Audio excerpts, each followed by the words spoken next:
Welcome back to the channel. I'm Rochelle, this is Brampton Gardener, and today we are finally potting up my seedlings. So I will put a link to the video at the end that I started all of these seeds. It's been quite a while and they are doing amazing, but they need to get out of these 3/4 inch soil blocks. So here's one chunk of them. You can see, let's separate those. So here we go. We have this group of tomato plants. These are micro dwarfs. They're blooming. They are in 3/4 of an inch of soil. And look how healthy, look how sturdy these guys are. We got blooms, like they have been loving their life, but now it's time to pot them up. And this is what I absolutely love about the soil block system, is potting up could not be easier. So come on, let me show you. Hoop. After I step on Dexter.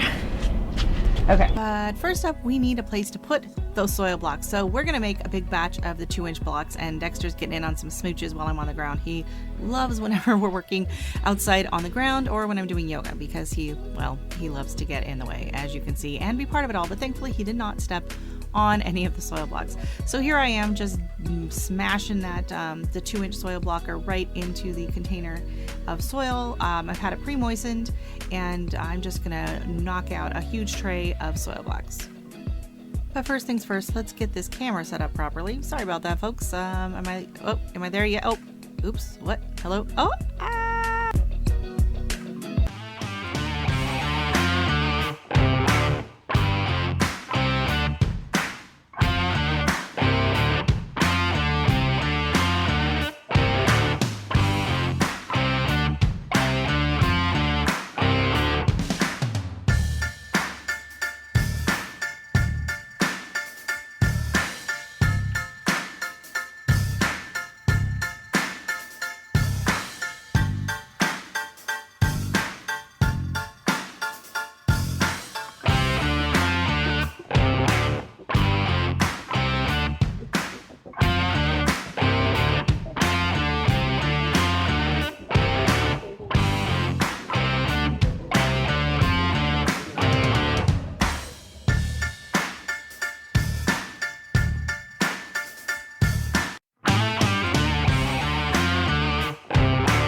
so here we are in these cute little 3/4 inch soil blocks, and they were actually doing just fine in them. They are blooming. Like I will show you at the end of the video.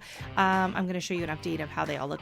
You know, it's been a couple of days. They've been settled in, and they're looking much better. It was getting a little cool and a little breezy out there. I was starting to get a little worried about my basil, but it's all right. Everything worked out in the end. So on the first row, I have my dwarf tomatoes. We are going to start off with Bahaha. Then we have Tumbling Tom, Tiny Tim, Canary, Orange Hat, and Ola Polka. So they are all doing really good now. I know they're looking a little tippy in here, but once I got them in the house and I got the soil, it was a little dry at this point. It had been sitting out for a while. So once I moistened the soil a little bit more and got them kind of all squished in, they did really, really well. And then we got into the basils. As you'll see right now, I'm just potting. So we have lemon basil, dark opal, 1 piccolino, so I put it over in front of the other tomatoes at the end there, large leaf basil, Siam basil, and then the red Reuben basil. And when we go around to the other side, I'm going to show you the cinnamon basil, which is enormous. When I brought them up into the room, as you'll see in the video at the end, I did go in and prune back a lot of the basil. It was just getting a little it was too tall, it was going to get too floppy. So I did go in and I pruned them way back, and I made a really nice bruschetta. And then to finish off the front there, as you can see, I planted up the geraniums and the pink polka dot plant. In the back now, I am doing the flowering kale. I also added 2 verbenas, and then we were on to the peppers. So for the peppers, I potted up lemon ahi, sugar rush, red cherry, chiroroxa, cayenne, habanada, New Mexico 6, and Big Jim.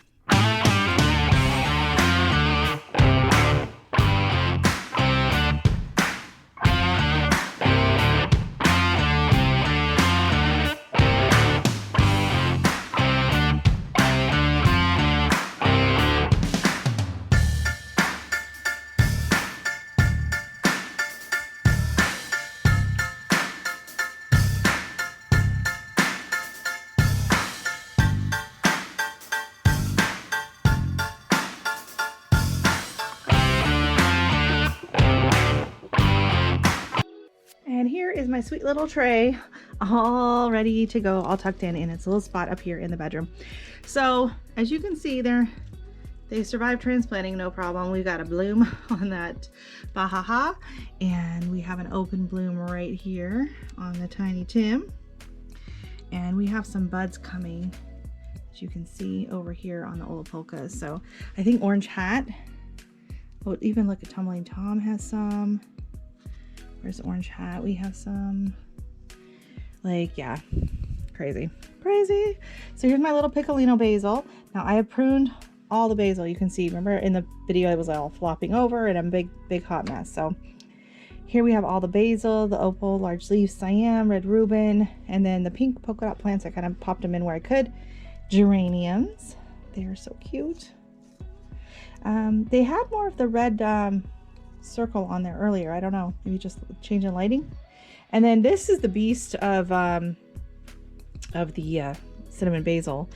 It was way too tall for this shelf, and so I had to chop it, and then I chopped these back, and I know it looks awful right now, but I did propagate one of the little sticks. I stuck it in there, so let's hope that takes. Here are the other two that I propagated in the other video, and then I have more cinnamon basil there. I'm not going to turn this, actually I will turn it around because you got to see those peppers. Okay, well, not gonna lie, this tray is quite heavy when it's full. So over here, like I said before, these are the flowering kale, and these are gonna go outside soon. I think we're getting there. And then we have two verbena, the sweet peas. I potted up into this container because they had outgrown their other little thing, and then peppers. So we have our row of New Mexico 6. We have one big Jim. We have 3 cayennes. We have 3 ahi lemon, 1 red cherry, 1 chiroroxo, and 2 sugar rush, and then some more of the 3 sugar rush, and then some more of the cinnamon basil here on the end. So you can see everything transplanted just fine, no transplant shock. We got blooms going on. Like these guys are really happy. So I'm happy to finally get them into this container. So make sure you hit like and subscribe, and we will see you in the next video, which hopefully will be another update video, because we're getting kind of crazy up in here.